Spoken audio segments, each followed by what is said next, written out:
मोहनदास। मोहनदास जी, आप कहाँ के रहने वाले हैं? ग्राम ऊंचावत, तहसील अंजड़, जिला बड़वानी, मध्य प्रदेश के रहने वाले। मोहनदास जी, संत रामपाल जी महाराज से नाम दीक्षा आपने कब ली? 19/11/2016 को लिया था। सर, संत रामपाल जी महाराज से नाम दीक्षा लेने से पहले आप क्या भक्ति साधनाएं करते थे? मैं भोलेनाथ की पूजा करता था मंदिर में, शिवालय में। हमारे घर से पास में 100 फीट की दूरी पे मंदिर बना था, पूजा करता था। पूजा करते करते ज़्यादा से ज़्यादा बीमार रहता था, तो इसलिए मैंने बंद कर दिया, वहाँ पूजा करना ही बंद कर दिया था। सर, फिर आप संत रामपाल जी महाराज की शरण में कैसे आए? गुरु जी की शरण में इसे आए कि हमारा एक भांजा रहता था बड़वानी में, कृष्णा भगत जी है, वो गुरु जी से नाम लिया हुआ था। तो वो जब भी आता था हमारे बोलता था कि यार पर ऐसा मत करो, आप गुरु जी से सत्संग सुनो और उसके बाद गुरु जी की शरण में आओ तो आपको फ़ायदा होगा। तो हमने बहुत दिन तक उसके सुनी और पुस्तक उसने हमारे को दी थी, एक पुस्तक भी पढ़ी हमने। एक ही पेज पढ़ा था और मेरे को अच्छा लगा वो, तो मैंने उसको बोला कि कल चलेंगे, अपने को संत रामपाल जी के यहाँ गुरु जी से नाम लेना है मुझे। मैं वहाँ से राजगढ़ गया था उसके भगत जी के साथ में, और वहाँ संत रामपाल जी महाराज का सेंटर खुला है, नामदान सेंटर। वहाँ से मैंने संत रामपाल जी महाराज से नाम दीक्षा लिया। सर, संत रामपाल जी महाराज से नाम दीक्षा लेने के बाद क्या आपको कोई लाभ भी प्राप्त हुए? हाँ, लाभ तो बहुत से हुए।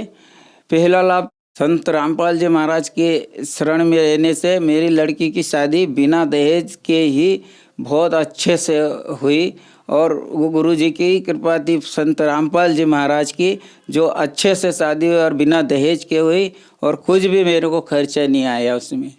और एक लाभ ये हुआ कि मेरे को अभी बड़वानी हॉस्पिटल में भर्ती किया गया था। हल्का सा पेट में दर्द हुआ था इस साइड पे, तो मेरे को इधर एक डॉक्टर साहब ने बताया आपको अपेंडिज है, दूसरे ने बताया पथरी है, 7 mm का पथरी दिखाया था। बोले आपका ऑपरेशन भी हो सकता है। तो मेरे को 5 रोज में 50 बाटल चढ़ चुके थे, 50 बाटल लगे थे मेरे को हाथों में। उसके बाद में 5वें रोज मेरे को वापस उन्होंने बोले इसको इंदौर रेफ़र कर दो। इंदौर रेफ़र कर दिया। हमारे बच्चे ने कहा कि वहाँ पे नहीं ले जाना, इसको बड़ौदा ले जाएंगे। बड़ौदा ले गए। तो मैंने कहा कि पहले मेरे को गुरुजी के सेंटर पे ले चलो, संत रामपाल जी महाराज का नामदान सेंटर बड़वानी ज़िले में खुला है। तो मेरे को वहाँ पे ले गए, और वहाँ पे ले जाने के बाद जब मैंने प्रणाम किया और उसके बाद मेरे को बड़ौदा रेफ़र किया, तो 2 बजे मेरे को करीबन धीरज हॉस्पिटल में भर्ती कर दिया था। वहाँ पे करने के बाद मेरी सब जांचें नॉर्मल होती चली गई। डॉक्टर साहब बोले इनकी इसमें पथरी दिखाते हैं, इसमें अपेंडिज दिखा रहे हैं, तो बोले इसका सुबह से फिर और होगा ट्रीटमेंट, तो अभी तो इसको रेफ़र करो। तो मेरे को आईसीयू में 5-6 रोज तक रखा और 40-50 बाटल वहाँ पे लगे। उसके बाद में फिर मेरे को तीसरे रोज बोला कि आपका फिर से एक्सरे और सीटी स्क्रीन होगी।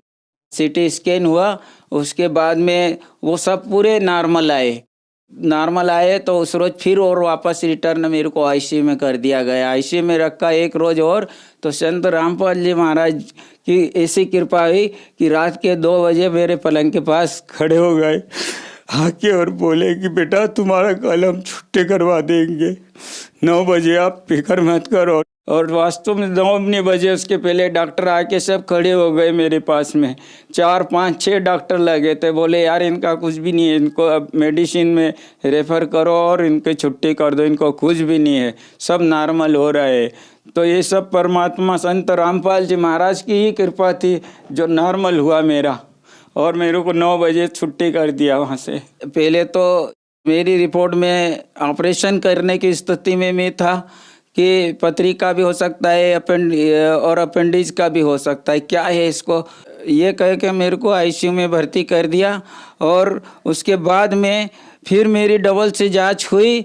संत रामपाल जी महाराज मेरे को 2 बजे रात को आके कह गए कि बेटा आपको कुछ भी नहीं होगा और आपकी कल छुट्टी हो जाएगी। फिर मेरा डबल से चेकअप हुआ दूसरे रोज, और पूरी सीटी स्कैन हुई, और सब पूरा एक्सरे हुए, सोनोग्राफी हुई, सब नॉर्मल हुई। ये सब संत रामपाल जी महाराज की ही कृपा से सब कुछ मेरे को हुआ, नॉर्मल हुआ। डॉक्टर सब सारे देखते हैरान रह गए, मेरे पलंग के आसपास सब खड़े होके पूछ रहे थे कि ये कैसे हो रहा है, कल तो इसको पथरी थी, अपने यहाँ की सोनोग्राफी में भी पथरी थी, बड़वानी के इसके हॉस्पिटल में भी पथरी थी, अपेंडिक्स थी। आज कैसे होगा ये? आप मेरे से डॉक्टर एक पूछ रहा था कि आप किसकी भक्ति करते, किसका नाम जाप कर रहे थे जब हम आपका चेकअप कर रहे थे? मैंने कहा मैं संत रामपाल जी महाराज का ही नाम जाप कर रहा था।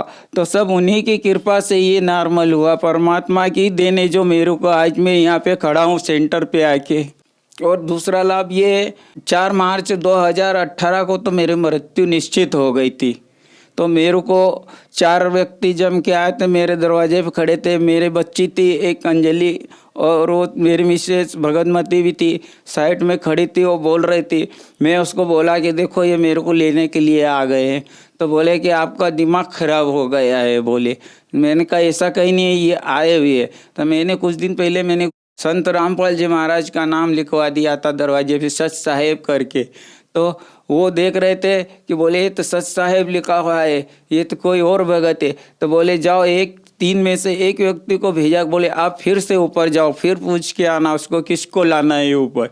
तो इतने में वो 3 व्यक्तियों ने मेरे को उठाया और ऊपर के लोक में ले गए, मृत्यु लोक में ले गए। वहाँ पे खड़ा कर दिया, धर्मराज के पास खड़ा कर दिया और पूछे कि जाओ। एक व्यक्ति अंदर गया, धर्मराज के पास गया और बोले कि ये इस नाम का भगत आया हुआ है, दरवाजे पे खड़ा है, तो आप देखो उसको। तो वो आए मेरे पास। पहले तो उन्होंने मेरे से ये पूछा कि आप किसकी भक्ति करते हो? तो मैंने कहा परमात्मा कबीर साहब की भक्ति करता हूँ और संत रामपाल जी महाराज का भगत हूँ।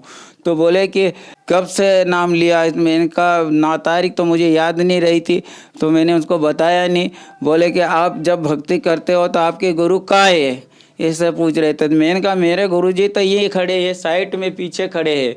तो गुरुजी उधर धोती कुर्ता पहने हुए साइड में खड़े हुए थे और देख रहे थे, और उनकी आंखों से आंसू बह रहे थे जब मेरे को पूछ रहे थे। तो बोले आपको कहाँ जाना है? तो मैंने कहा मन को मानसरोवर देखना है, मेरे को बहुत ख्वाहिश थी मानसरोवर देखने की। तो मैंने कहा मानसरोवर देखना है ऊपर के लोग।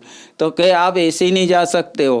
पहले तो यमदूत बोल रहे थे, उसके बाद में गुरुजी आए। जब संत रामपाल जी महाराज ने जिन्हें बताया कि आपकी भक्ति बेटा अभी अधूरी है, फिर से आप भक्ति करो, आपको मैं जीवन दान दे रहा हूँ। आज आपकी मृत्यु निश्चित थी 9 बजे। मैं संत रामपाल जी महाराज की शरण में नहीं होता तो मेरी मृत्यु निश्चित हो जाती। आज ये भगत खड़ा है, दास तो सिर्फ संत रामपाल जी महाराज की कृपा से ही खड़ा है यहाँ पे। पहले हमारे पे बहुत सा कर्ज रहता था और टाइम पे पैसे भी नहीं पास में रहते थे हमारे पास में। जब हम गुरुजी की शरण में आए उस दिन से तो हमारे पास न तो किसी प्रकार की तकलीफ आई, न पैसे का जिक्र होता है। हमेशा हमारे जेब में पैसा 1000-2000 रुपया पड़ा ही रहता है। मालूम नहीं कब कैसा कहाँ से पैसा आता, कब देवा जाता है। और सब ये सब गुरुदेव संत रामपाल जी महाराज की ही कृपा है कि तुरंत मालूम नहीं पड़ता और कैसे हो जाता है वो। आज हम संत रामपाल जी महाराज की शरण में रहने से हमारा पूरा परिवार सुखी और संपन्न है और किसी प्रकार की भी कोई भी आपत्ति नहीं आती। मैं बीमार 24 घंटे पहले रहता था, 10-10, 20-20 गोलियां खा जाता था, फिर भी उसके बावजूद मैं आज परमात्मा की दया से 1 नंबर खड़ा हूँ, फर्स्ट क्लास। परमात्मा ही सब कुछ कर सकते हैं, बंदी छोड़ सदगुरु रामपाल जी महाराज। सर, संत रामपाल जी महाराज से नाम दीक्षा लेने के बाद आपको बहुत सारे लाभ प्राप्त हुए, तो जो श्रद्धालु आज आपको देख रहे हैं आप उन्हें क्या संदेश देना चाहेंगे? उनके लिए मैं संदेश यही देना चाहता हूँ कि परमात्मा आए हुए हैं बरवाला संत रामपाल जी महाराज मनुष्य अवतार में परमेश्वर कबीर साहब पूर्ण परमात्मा अपना आए और अपना कल्याण करवाए और परमात्मा से नाम दीक्षा लेके बंदी छोड़ सदगुरु रामपाल जी महाराज से नाम दीक्षा लेके अपना जीवन का मोक्ष करवाए।